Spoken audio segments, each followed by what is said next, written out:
Ce procès, on continue d'en parler avec vous, Sébastien Boussois. Merci d'être avec nous. Vous êtes docteur en sciences politiques, spécialiste aussi de la question du terrorisme et de la radicalisation. Selon vous, la menace en Belgique a-t-elle été sous-estimée à l'époque ? Je comprends évidemment la position des victimes et le drame qu'ils ont vécu. Je dirais que 7 ans après, il est quand même un petit peu difficile de tout mettre sur le dos des services.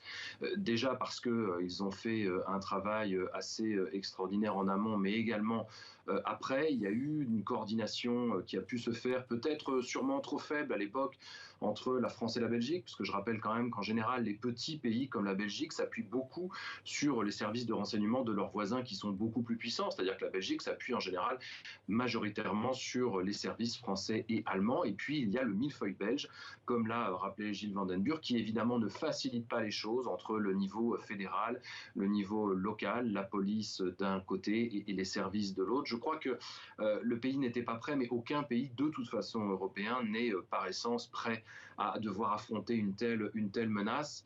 C'est évidemment regrettable, c'est dommageable. Je pense qu'il y a eu quelques failles probablement sur la traque de Salah Abdeslam et de quelques-uns de ses complices, mais l'ancien policier l'a rappelé très justement, à partir du moment où il était réfugié dans un quartier avec un certain soutien local, en tout cas, il était évidemment extrêmement compliqué de remonter la piste. Donc oui, par définition, parce que l'attentat a eu lieu, il y a eu des faiblesses, mais je me garderai quand même de uniquement charger les services qui font leur maximum avec les moyens qu'ils ont aussi. Alors, dans la lutte contre le terrorisme, la Belgique est-elle un maillon faible ? Vous posiez la question en 2017 dans un article.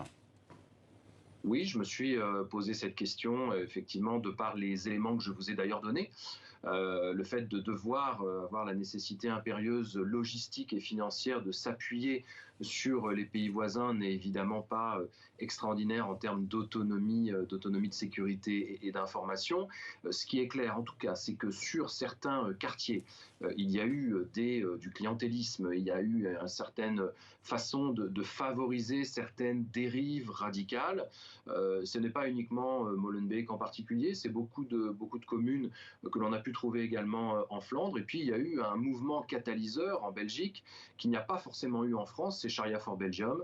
Fouad Belkacem qui a monté tout un réseau de recrutement mais également d'envoi ensuite en Syrie d'un certain nombre de jeunes et qui a officié sur des communes comme Anvers, comme Bruxelles, comme Vilvoorde, comme Molenbeek ou Anderlecht ou Schaerbeek. Ce que je veux dire par là, c'est qu'il y a eu à un moment un catalyseur et des recruteurs qui se sont mis au service d'un réseau. Il y avait la filière évidemment en France, mais il est clair qu'en tout cas ce mouvement Sharia for Belgium avait une véritable optique de s'en prendre à un moment à la France mais également à la Belgique de par sa définition même.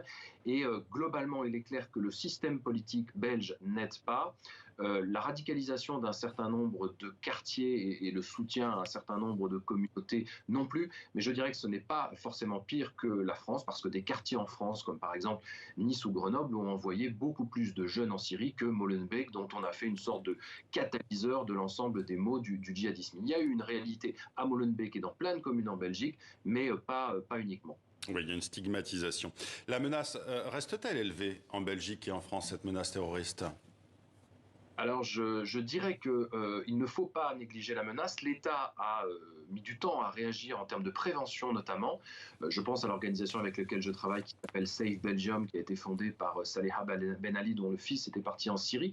Elle a fait beaucoup de prévention, mais elle s'est sentie comme beaucoup d'autres personnes très seule. L'État a mis beaucoup de temps à comprendre que la prévention dans les écoles, dans les prisons, pour éviter de passer de la petite délinquance au terrorisme, dans les instituts de protection de la jeunesse, était absolument fondamentale. Et ce qui m'inquiète un peu, c'est que depuis la chute de Raqqa, on a effectivement un désengagement de l'État dans ce sens. On a également eu, et le lien avec les procès pour le coup, un abandon d'un certain nombre de victimes clair et net, et d'un point de vue financier, j'entends.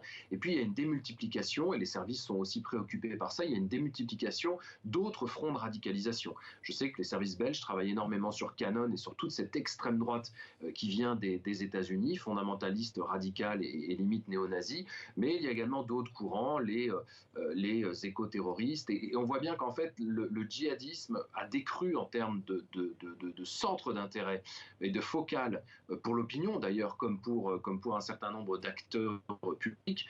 Et il s'est noyé au milieu d'autres courants. Mais il est clair qu'aujourd'hui, on voit bien que la menace djihadiste existe toujours véritablement, que je pense que l'Europe reste une cible de choix parce que ces gens détestent notre mode de vie, détestent notre façon d'être et de faire, à commencer par la laïcité ou la neutralité en Belgique.